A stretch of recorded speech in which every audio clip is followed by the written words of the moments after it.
Hey everybody, yesterday's filming did not happen at all. It was a horribly hard day and I'm really glad it's over. That said, it is not Top 5 Wednesday anymore, but I don't really care. I wanted to do a video for the Top 5 Wednesday topic, so that's what I'm doing. Today's topic, or this week's topic, was books that are your favorite that are written books. So that could be audiobooks or it could be like graphically illustrated books. I kind of took it loosely as usual and I might break some rules. So I will go ahead and just talk first about my favorite audiobooks. I don't do tons of audiobooks. I'm getting more used to doing it with my library. I actually just canceled my Audible subscription to just download things through my library. But my favorite things to do for audiobooks are kids' books out loud because it saves my voice, especially on long car trips. So we've been actually listening to Jules Verne's right now. My favorite kids' books for audio are the Winnie the Pooh series read by Peter Dennis. He does a great job with all the different voices. And really, as an adult, I didn't remember reading them as a kid. As an adult, they are so funny. There's some things my kids probably miss with the humor, but it's delightful. We've probably listened to it around 30 times. So maybe the first 25 times were delightful. Now it's starting to get just a little bit more repetitive than I like. But that's not bad for an audiobook. The other audiobook that I really enjoyed was the Ramona Quimby series read by Stockard Channing. And that's written by Beverly Cleary, if you don't know. And yeah, Ramona is another one I did not read as a kid, but even as a parent, it just made me feel homey and it made me smile as a parent. It was fun to laugh along with my kids at her mischief and just feel like, yeah, all families are just bizarre, not just ours. So those are my two favorite kid audiobooks. Another one I really enjoyed last year listening was Maybe in Another Life, and that is actually written by Taylor Jenkins Reid.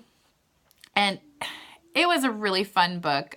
It was not like a overly thought out, like hard thinking book, which was kind of a break.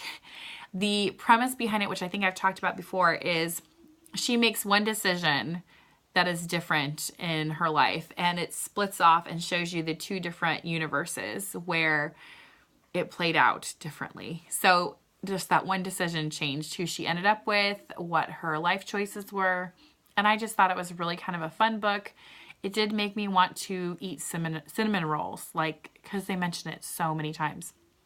So I would say it's kind of like a mix between chick lit and dark matter. I don't know if you want to kind of know more about what that one is. And I got it through my library for free, so it was a fun one.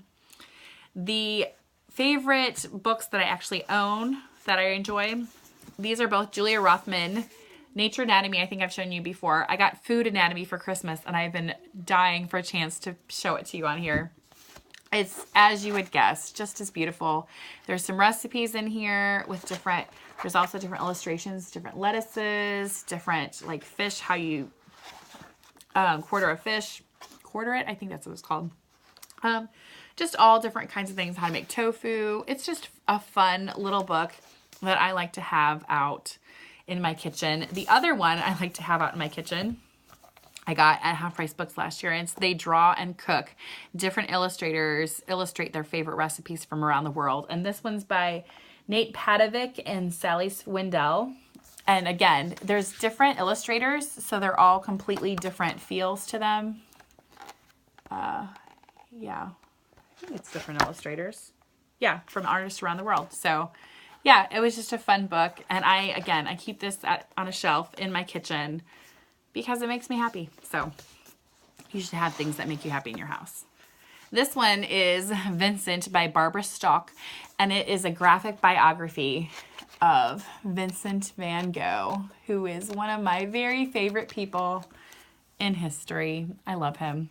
So again, there is a little bit of questionable material if you censor or edit things out for kids. It looks very kid friendly, but there's a little bit more raunchy stuff in there if you're nervous about that. But I love it. And finally, I got this one for Christmas also from my sister-in-law. This is the Illustrated Emily Dickinson Nature Sketchbook. And I just thought it was really fun. It has some illustrations already in it, but just some Emily Dickinson poems with plenty of blank space. And I'm saving this for spring so I can just bust it out. Emily Dickinson is somebody I found in the last couple of years that I've actually started reading more of, and I'm really enjoying it. So this was just kind of a fun, non-written type of book. So what are yours? Are there any audiobooks that you really recommend? I do that more with like nonfiction shorter books or kids books, so I'd love any of your recommendations below. Right now I'm listening to Fluent in 3 months, which is kind of about languages. I'm really enjoying that. So I would love to hear, what are your favorite non-written, whatever that means, books. Talk to you later. Bye.